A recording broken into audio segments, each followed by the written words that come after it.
Everyone, आज मैं आपको एक इतनी ज़्यादा इंस्पायरिंग स्टोरी बताने वाली हूँ. This is like the most special video that I am ever gonna make on this channel because ये मेरे ऐसे एक बैचमेट की स्टोरी है जो IIM अहमदाबाद में एंटर करने से पहले और एग्जिट करने के बाद की जो लाइफ उन्होंने जी है उसमें इतना बड़ा ट्रांसफॉर्मेशन था.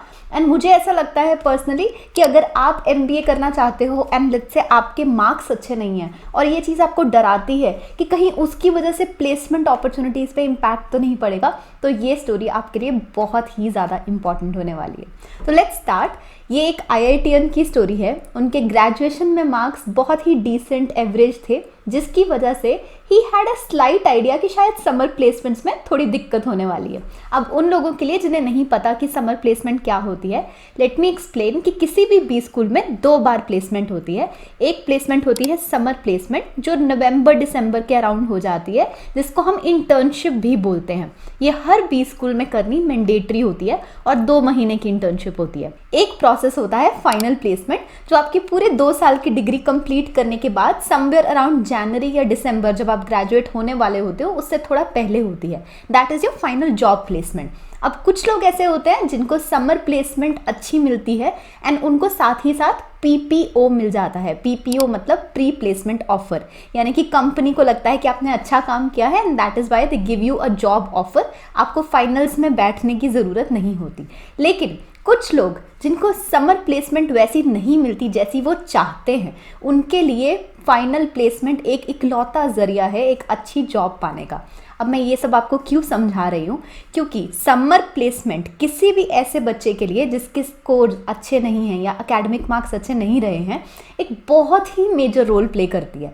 अगर आपको समर प्लेसमेंट अच्छी नहीं मिलेगी तो चांसेस हैं कि आपको फाइनल प्लेसमेंट के लिए बहुत मेहनत करनी पड़ेगी. And that is exactly what this individual did.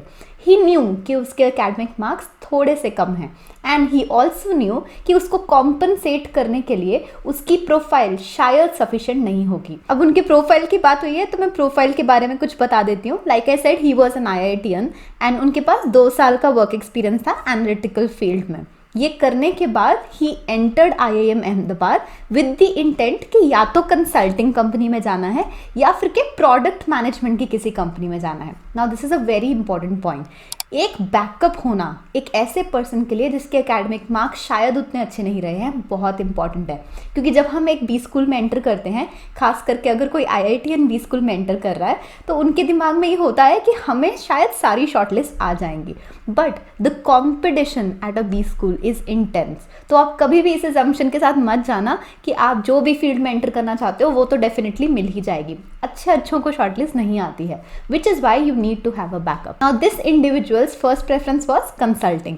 तो जब वो समर प्लेसमेंट में अपना CV बनाए एंड शॉर्टलिस्टिंग प्रोसेस स्टार्ट हुआ, he realized that all the tier 1 consulting companies did not shortlist him.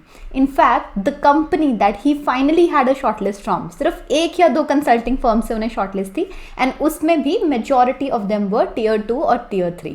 अब tier 2 tier 3 फर्म में एंटर तो वो कर गए, लेकिन मन में वो फीलिंग थी ऑल द टाइम कि जाना तो MBB में था ना, the top 3 consulting firms which is McKinsey, Bain and BCG.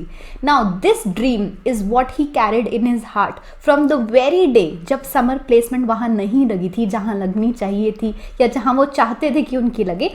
And he new कि फाइनल्स में वो ये चीज़ दोहराने नहीं देंगे. So what did he do? What was his plan? There are a couple of things that anyone can do अगर वो अपनी मनचाही फाइनल प्लेसमेंट चाहते हैं, खास करके अगर उनकी समर प्लेसमेंट वहाँ नहीं हुई है जहाँ वो इवेंचुअली चाहते थे. उसके लिए number 1 step is academics.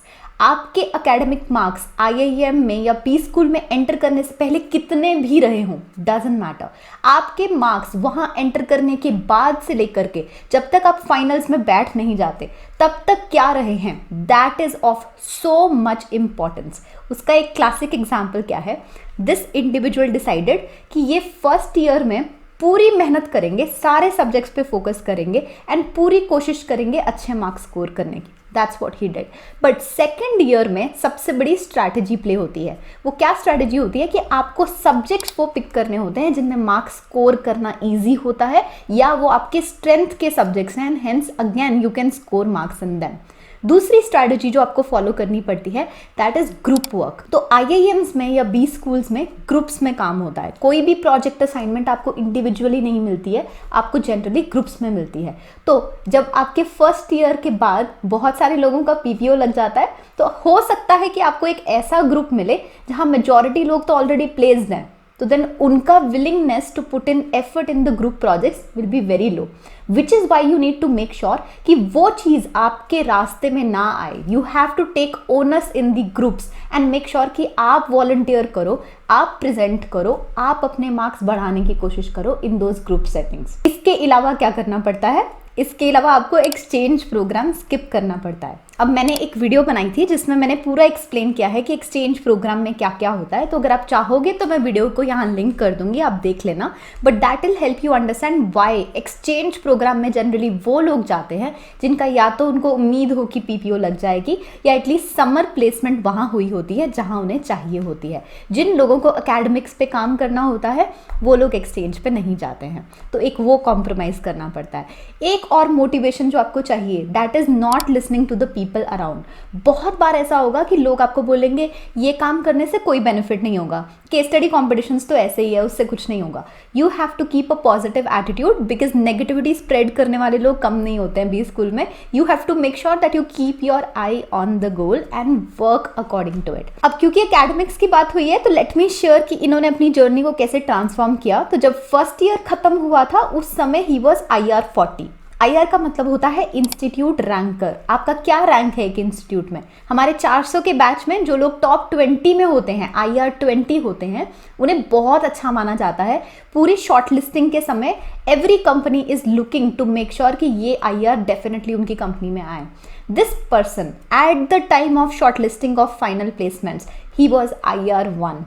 He worked so damn hard, like I've seen that myself. He was IR 1 at that point. Not only that, academics तो एक साइड पे हो गया, उसके अलावा he did so many other things to build a strong profile and to turn around his story.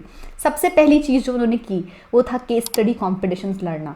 It is so important to participate in national level case study competitions at a B school, specially अगर आप consulting companies को target कर रहे हो। They look for activities and achievements like these. तो उसके लिए इन्होंने क्या किया? He made a team which was equally dedicated. Problem क्या होती है, केस स्टडी कॉम्पिटिशन में पार्ट सब लेना चाहते हैं, but for some people it's a make or break. ऐसे लोगों को ढूंढना और ऐसे लोगों की टीम के साथ काम करना is the most important factor. उसके अलावा क्या किया? उसके अलावा PPO गेन किया। समर प्लेसमेंट कहीं भी लगे उसको लाइटली लेने की जरूरत नहीं है। जस्ट बिकॉज आपकी प्लेसमेंट वहां नहीं हुई जहां आप चाहते थे, अगर आप उसे लाइटली लोगे तो you will miss out on the opportunity to get a pre placement offer. For you as a person who wants to make it to a great company you need to have a PPO in hand. Because अगर आप एक Tier 2 Tier 3 company में ही PPO नहीं ले पा रहे हो, why would a Tier 1 company even shortlist you? So you have to make sure that you get a PPO. Other than what did he do? He made sure कि CV framing पे effort दिया जाए. Now what is CV framing? जब आप एक B school में enter करते हो आपको प्लेस कॉमर्स बताते हैं कि CV कैसे बनाया जाता है। दे टेल यू कि पॉइंट्स को कैसे फ्रेम किया जाता है। इसके ऊपर भी मैंने एक पूरी डेडिकेटेड वीडियो बना रखी है विच आई लिंक अबव।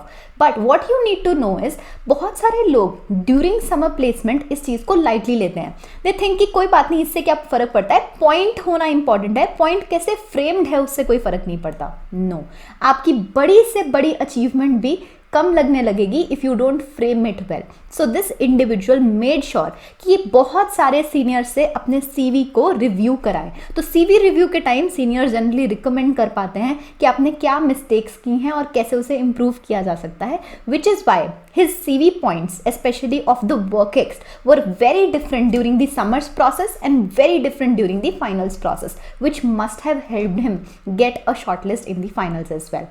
अब दो points ऐसे हैं that this individual did not do, but can also be done अगर आप एक ऐसे student हो जो अपनी प्रोफाइल को build करना चाहते हो at a B school to land a great job opportunity.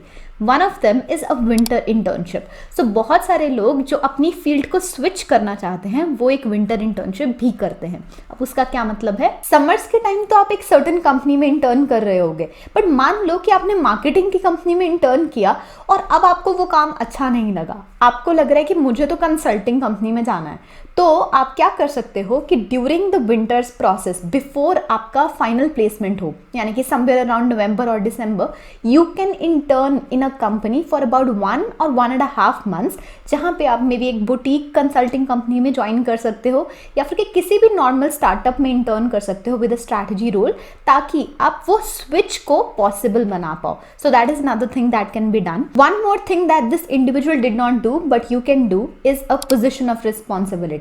तो अगर आप कोई पोजीशन ऑफ रिस्पॉन्सिबिलिटी एक बी स्कूल में लेना चाहते हो तो आई वुड हाईली रिकमेंड कि प्लेसकॉम का ट्राई करना, बट प्लेसकॉम थोड़ी सी हेक्टिक हो सकती है.